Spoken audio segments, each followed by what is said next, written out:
আচ্ছা, এবার আমরা কিছু সেলফ স্টাডি টিপস দেখি।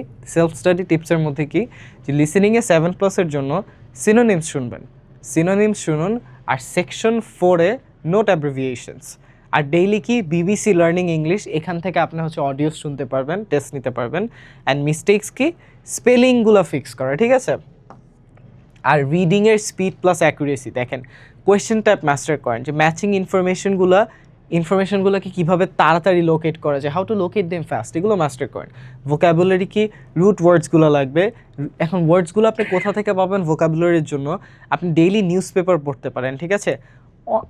অনলাইনে হাজার হাজার আর্টিকেল আছে। একটা জিনিস কি, যে আপনার এক্সামে হচ্ছে বেশিরভাগ সময় আইএলটিএস রিডিংয়ে এরকম কোনো নিউজ আর্টিকেল বা রিসার্চ পেপারের কিছু দিয়ে দেয় তারা প্যাসেজ হিসেবে। সো এই জিনিসগুলো আপনারা কি অনলাইনেও অনেক আর্টিকেল থেকে পড়ে নিতে পারবেন। তাহলে কি আপনি সিমিলার ওয়ার্ডসগুলোর সাথে নিজেকে পরিচয় করায় রাখতে পারবেন, যে আচ্ছা এরকম ওয়ার্ডসগুলো আসে, এগুলোর মিনিংও আমি শিখে নিচ্ছি। তাহলে কি আপনি রিয়েল এক্সামটাতে ওই ওয়ার্ডসগুলো দেখলে ভয় পাবেন না, হারায় যাবেন না। আচ্ছা, আর রাইটিংয়ের কি, টাস্ক 1-এ কিন্তু ওভারভিউ মাস্ট।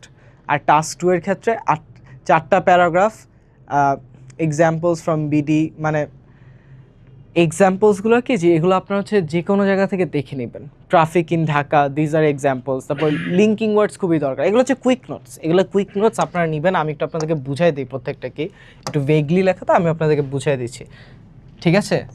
এখানে হবে, এটা অ্যাকচুয়ালি 4, দিস ইজ 4, এটা বাংলায় লেখা 4। So examples from BD, examples from Bangladesh, যে ট্রাফিক ইন ঢাকা, মানে যে কোনো কিছু রিলেটেডই তো আপনার এসএস লিখতে হতে পারে। সো দিজ আর এক্সাম্পলস, এগুলো এক্সাম্পলস দেখে প্র্যাকটিস করবেন। মোর অর লেস আপনার মানে এই ট্রাফিক রিলেটেড কোয়েশ্চেন্স বা education related questions, these are pretty common, এগুলো বেশিরভাগ সময় আসে। আর লিঙ্কিং ওয়ার্ডসগুলো খুবই দরকার। Linking words are very important, because whenever you are writing, আপনি যখন জাস্ট ফুল স্টপ দিয়ে একটা একটা করে সেন্টেন্স লিখবেন, it doesn't sound nice and it doesn't look nice either, it's just awkward. So linking words খুবই দরকার, যে মোর ওভার, হাউ এভার, এসব লিঙ্কিং ওয়ার্ডসগুলো very very important. And word count check করবেন, আমাদের কিন্তু ওয়ার্ড কাউন্ট একটা লিমিটে থাকতে হবে।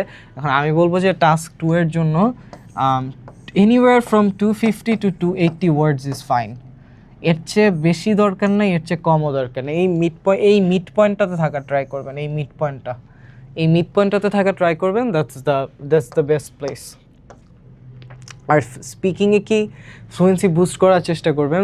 বুস্ট করার জন্য কি করতে হবে, ফিলার্স কমাবেন। ফিলার্সগুলো কি, এই ফিলার্সগুলো কমাবেন কথার মাঝখানে। অ্যান্ড ইডিয়মস ইউজ করবেন, যে piece of cake, this was such an easy thing, it felt like a piece of cake to me, এই জিনিসগুলো। আর পার্ট 2, পিল পিল মেথডটা কি, পয়েন্ট, এক্সপ্লেইন, এক্সাম্পল, লিঙ্ক। এই পিল মেথডটা ট্রাই করবেন, যে আপনি যখন কোনো কিছু ব্যাপারে বলবেন, ফার্স্টে সেই পয়েন্টটা বলবেন, দেন আপনার পয়েন্টটাকে এক্সপ্লেইন করবেন, দেন ওই এক্সপ্লেনেশন অনুযায়ী একটা এক্সাম্পল দেবেন। অ্যান্ড এক্সাম্পলটাকে এরপর কী করবেন, লিঙ্ক করে দিবেন পরের আইডিয়ার সাথে, পরের পয়েন্টের সাথে, ওইভাবে চলে যাবেন। এভাবে হচ্ছে কি কন্টিনিউয়াসলি কথা বলতে থাকতে পারবেন। ডেইলি 10 মিনিটস মিরর টক